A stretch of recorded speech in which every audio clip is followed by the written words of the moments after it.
In my previous video, I got a lot of comments focused on my accent and pronunciation. To make things easier, I asked my teacher to record a voiceover for this entire episode. Please enjoy. When rock stars turn off their microphones, they go back to being ordinary people with their usual daily routines. Beyond the loud stages and the wall. Wait, just kidding, that is not my English teacher, that is my IT teacher. The legendary rock stars and their unexpected hobbies, Part 2. Let's go. Beyond the loud stages and the wall of loud amplifiers, many rock stars spend their free time on hobbies you would never expect from them. For example, the iconic frontman of Iron Maiden, Bruce Dickinson. When he isn't running across massive stadium stages, he trades a microphone for a fencing foil. Bruce is a highly accomplished fencer who has spent years mastering the intense discipline of the sport. He took fencing so seriously that back in the late 80s he was dynamically ranked as high as number 7 in all of Great Britain in the men's foil discipline.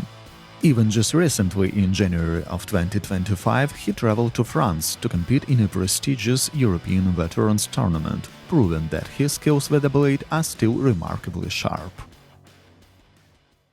You might say the next part is not related to hobbies because it's something much bigger than that. You already said it about Brian's my PhD in astrophysics in the previous video. And you would be right. And don't get me wrong, but not to mention this would be a crime. For decades, Bruce was a fully licensed commercial airline pilot, famously flying the band around the globe in their custom-branded Boeing 747, famously known as Air Force One. Bruce logged over 7,500 hours in the captain's seat, flying commercial sectors for regular airlines and even captaining high-stakes rescue flights. In 2006, he personally piloted a commercial jet to evacuate 200 stranded British citizens from Lebanon during a military conflict, and he later flew a group of wounded Royal Air Force pilots back home from Afghanistan. He recently had to retire from the cockpit because international aviation laws require commercial pilots to step down at age 65.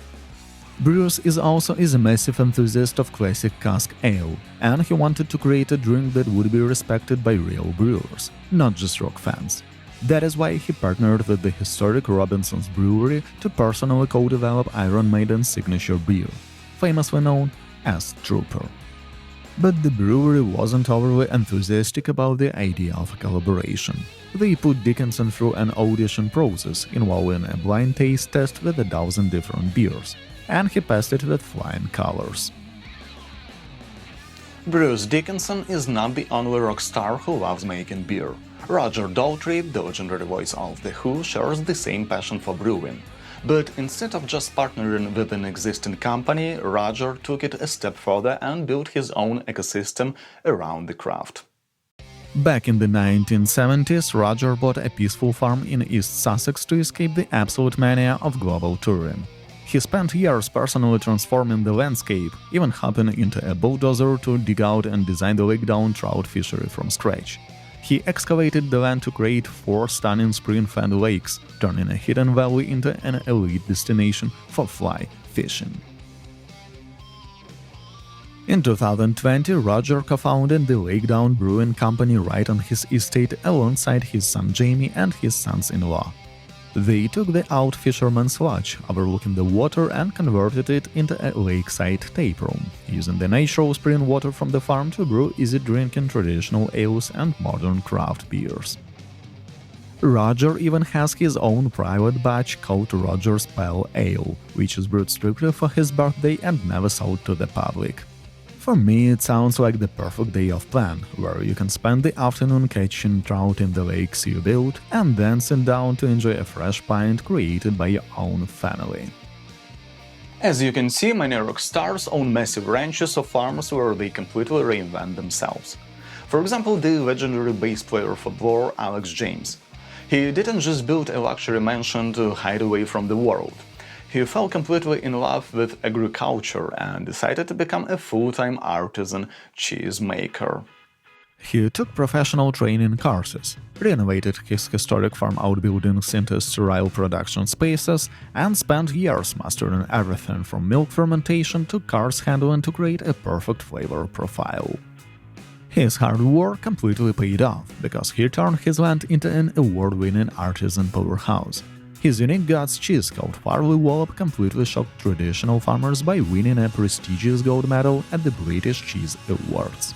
But his most famous creation is a rich, complex blue cheese named Blue Monday, titled directly after his favorite New Order track.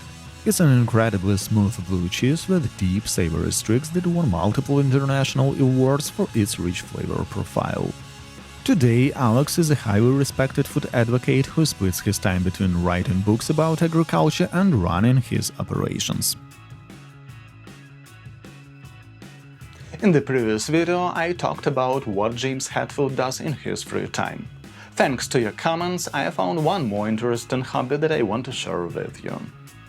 In addition to restoring old cars, hunting and making coffee tables, James is also a passionate enthusiast of premium cigars. And he doesn't just collect them. He spent over 2 years completely diving into the blending process to release his own custom line under the blackened label. James spent months tasting different sample leaves and giving meticulous feedback until the team developed a profile that met his exact standards. Their debut release was the M81, a direct nod to Metallica and the year 1981 when the band was originally formed. It is a hard-hitting smoke packed with intense notes of espresso and dark chocolate. Later, they introduced a sister blend called the S84 Shade to Black, which robs the cigar in a lighter Ecuadorian Connecticut shade leaf to provide a completely refreshed, highly sophisticated smoking journey. And if we are talking about Metallica, let me share some information about Kirk Hammett. Kirk has been collecting rare props, toys, and original film posters since he was a teenager. His archive has grown so massive that it's widely considered as one of the most significant collections of its kind in the entire world. And we aren't just talking about some old comic books staked in a basement. His walls are covered in priceless historical pieces, including the only surviving copy of the original 1931 Frankenstein movie poster, alongside the legendary 1932 poster for The Mummy, which directly inspired the graphic artwork painted onto his signature custom ESP guitars. It inspires him musically. He sits right there in front of his collection with his guitar, just staring at the monsters and playing, waiting for the next massive spark of inspiration to come out of it. Back in 2012, he even published a premium art book titled Too Much Horror Business, showcasing his museum-quality pieces to the public. To completely balance out the dark and aggressive energy of thrash metal, Kirk regularly turns to two completely different activities – surfing and cooking. Kirk travels with his custom surfboards and searches for the best waves along the coastline, using the deep focus of the ocean to physically recharge his body and mind. And when he's finally back home, he completely shifts gears into the kitchen, treating the art of cooking like a complex studio mix where you have to perfectly balance every single ingredient to create a masterpiece. If you think surrounding yourself with classic monsters is eccentric, wait until you see Brann Dailor's Clowns collection. For decades, Brann has been building a massive lifelong collection dedicated entirely to classic clowns, and it has grown so large that he eventually had to design a separate dedicated room in his house just to store all of it. His space is a literal museum filled with thousands of unique pieces.